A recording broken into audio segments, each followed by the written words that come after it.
Video देखने वालों को नमस्कार। आज बात करेंगे हम अमेरिका की एक बड़ी पॉलिसी चेंज के बारे में। ग्लोबलाइजेशन जिसको वो पहले फॉलो कर रहा था, अब जो है वो डी ग्लोबलाइजेशन की तरफ बढ़ रहा है। ये क्यों कर रहा है, किस लिए कर रहा है, क्यों इसकी ज़रूरत पड़ी, उसको समझने की कोशिश करेंगे।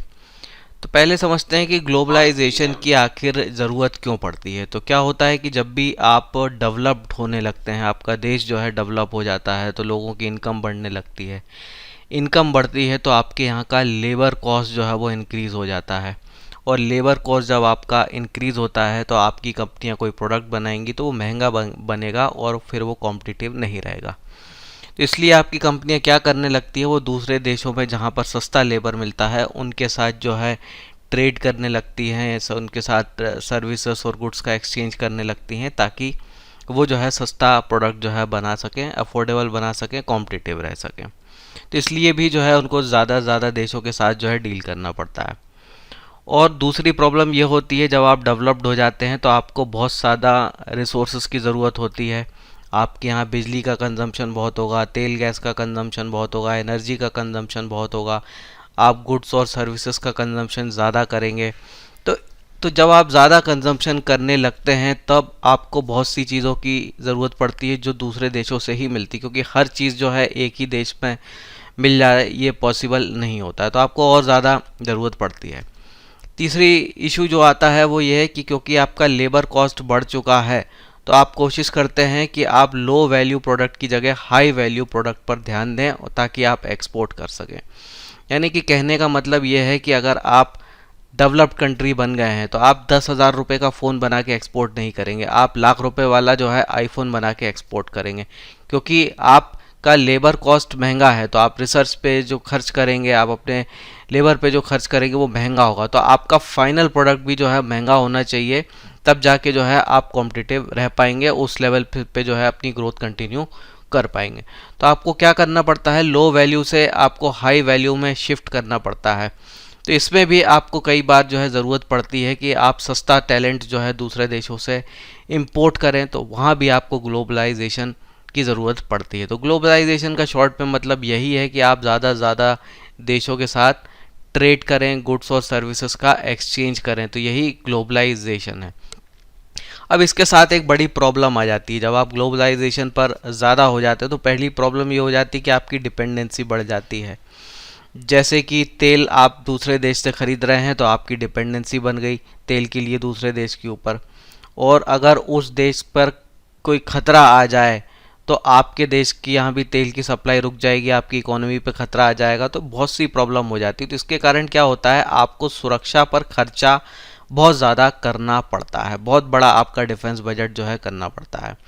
तो अब जैसे कुछ एग्जांपल समझें कि यूएस का जो है चाइना के साथ पंगा चल रहा है, तो वो मेनली ताइवान को लेकर है। पर ताइवान को लेकर क्यों है, क्योंकि ताइवान जो है इस समय दुनिया के 90% एडवांस चिप्स बनाता है, एडवांस सेमीकंडक्टर बनाता है, जो है यूएस में भी सप्लाई होते हैं। तो अगर ताइवान पर चाइना कब्जा कर लेता है तो जो एडवांस सेमीकंडक्टर यूएस को मिलते हैं वो मिलना बंद हो जाएंगे। तो मजबूरी में क्या होता है इसके कारण कि यूएस को जो है चाइना के साथ क्लैश करना पड़ता है, ताइवान सुरक्षित रहे ये इंश्योर करना पड़ता है। वैसे ही अरब देशों में कई बार जो है अमेरिका युद्ध लड़ चुका है, वो इसलिए लड़ चुका है क्योंकि उसको तेल की ज़रूरत है।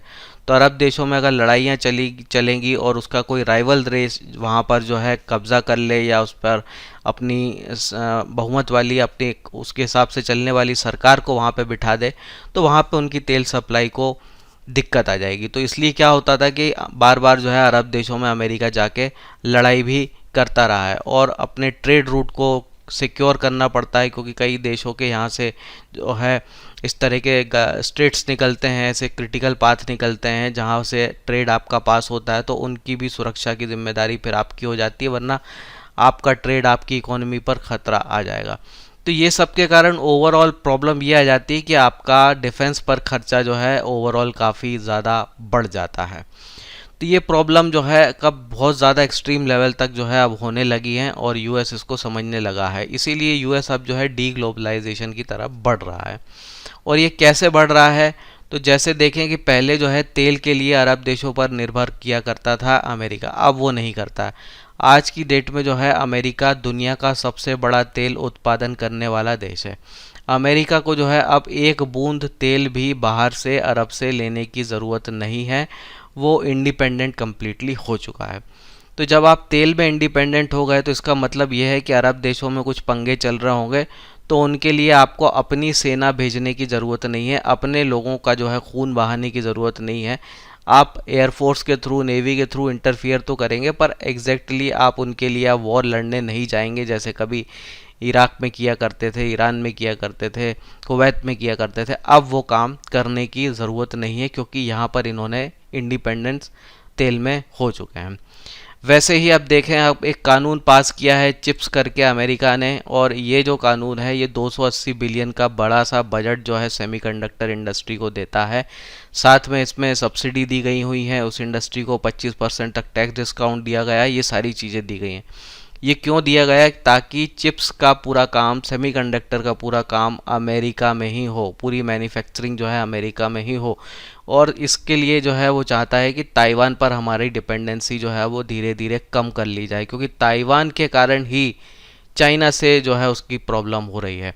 तो प्रॉब्लम क्या हो जाती है कि एक छोटे देश के चक्कर में आपको बड़े देश से लड़ना पड़ता है। अब चाइना कोई अब मामूली देश तो रह नहीं गया, मिलिट्रीली बात करें तो हर प्रकार से वो सक्षम हो गया है। तो आपका खतरा बहुत बड़ा है, आपका रिस्क जो है वो बड़ा है, रिवॉर्ड अब छोटा होता जा रहा है।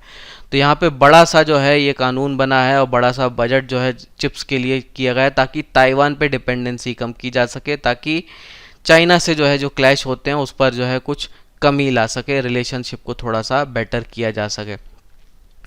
अब ऐसा ही आप देख सकते हैं पाकिस्तान के केस में, तो पाकिस्तान को बहुत ज़्यादा मदद अमेरिका करता रहा है। किस लिए करता रहा है? ताकि जो है वो भारत को तरक्की करने से रोके।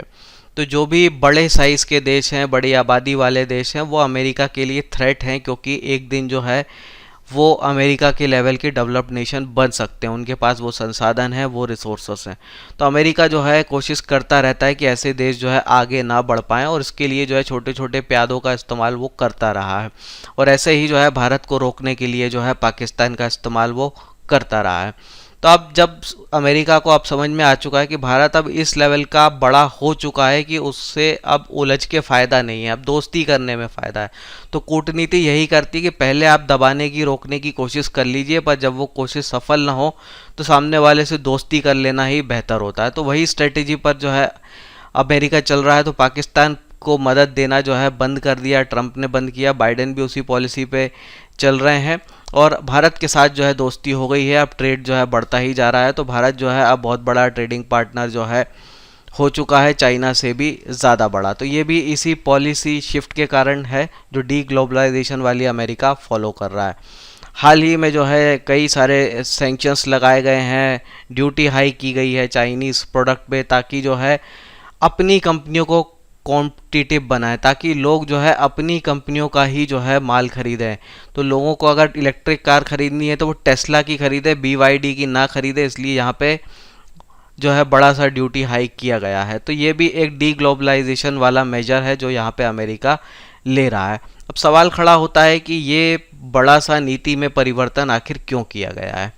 तो उसके पीछे भी जो है कुछ कारण है।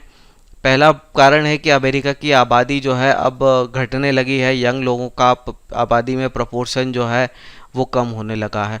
तो आप इस तरीके से हर देश के साथ ग्लोबलाइजेशन के कारण जो है आप सारे देशों के साथ ट्रेड कर रहे हैं, फिर उनकी सुरक्षा की भी जिम्मेदारी आप पर आ जाती है अपनी इकोनॉमी को बचाने के लिए। उसके चक्कर में आप जगह जगह लड़ने जाते हैं और अपने क्रिटिकल लोगों को की जो है खून बहाते हैं, जान गंवाते हैं। अब ये चीज़ जो है ज़्यादा इस बड़े लेवल पर नहीं की जा सकती, क्योंकि इसमें बहुत बड़ा नुकसान है। तो जैसे जापान बूढ़ा हो गया है और यूरोप बूढ़ा हो गया है, उसी कगार पर जो है अब अमेरिका भी आने लगा है। इमिग्रेशन की पॉलिसी जो है अमेरिका फॉलो करता रहा है कि दूसरे देश के जो भी टैलेंटेड लोग हैं उसके देश में आते रहें, लेकिन इसके कारण भी अब जो है थोड़े से सिक्योरिटी चैलेंजेस आने लगे हैं। जैसे कि हम 9/11 की बात करें तो जो हमला किया था वर्ल्ड ट्रेड सेंटर पे, वो अमेरिका में ही जो है फ्लाइंग स्कूल में पढ़ने वाले लोगों ने किया था, जो वहाँ पे अमेरिका में इमिग्रेट करके आए थे। तो ऐसे सुरक्षा के चैलेंजेस जो है होने लगे हैं, बड़े बड़े ट्रेड डेफिसिट भी होने लगे हैं, और ये भी जो है प्रॉब्लम कर रहे हैं। तो इस सब चीज़ों के कारण जो है आप ग्लोबलाइजेशन की पॉलिसी को जो है अब उस लेवल तक नहीं फॉलो कर सकते। और साथ में जिन लोगों को रोकने की कोशिश अमेरिका करता रहा है वो अब ज़्यादा बड़े हो चुके हैं। तो आप अगर सोचिए कि पहले, आज की डेट में आप अमेरिका सोचे कि अब चाइना से लड़ लें, भारत से लड़ लें, रशिया से सीधे लड़ लें, तो ये लड़ाई भले ही आप जीत जाओ पर ऐसी जीत में भी आपकी हार होगी, क्योंकि आपका खुद का बहुत बड़ा नुकसान हो जाएगा। तो आप जिनको दोस्त, आपको जिनको दुश्मन मानते रहे हैं, वो अब इतने केपेबल हो चुके हैं कि अब आपकी जी हजूरी वहाँ चलेगी नहीं, और युद्ध करना जो है अब सीधा सीधा विकल्प जो है बनता नहीं। तो इन सब के कारण जो है अमेरिका ने जो है एक पॉलिसी चेंज किया है, और ये जो चेंज है इसका भारत को काफ़ी अच्छा फ़ायदा मिल रहा है अभी के लिए तो।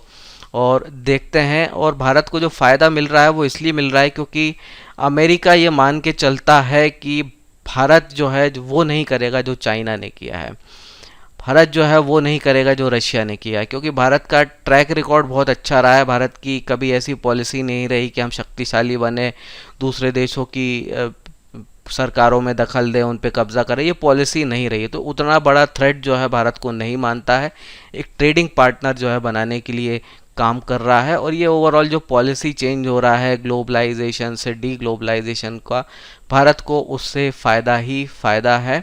और इसी के साथ जो है मैं आज की बात अपनी ख़त्म करता हूँ। आप अपने विचार कमेंट्स में रखिएगा। फिर मिलते हैं। जय हिंद।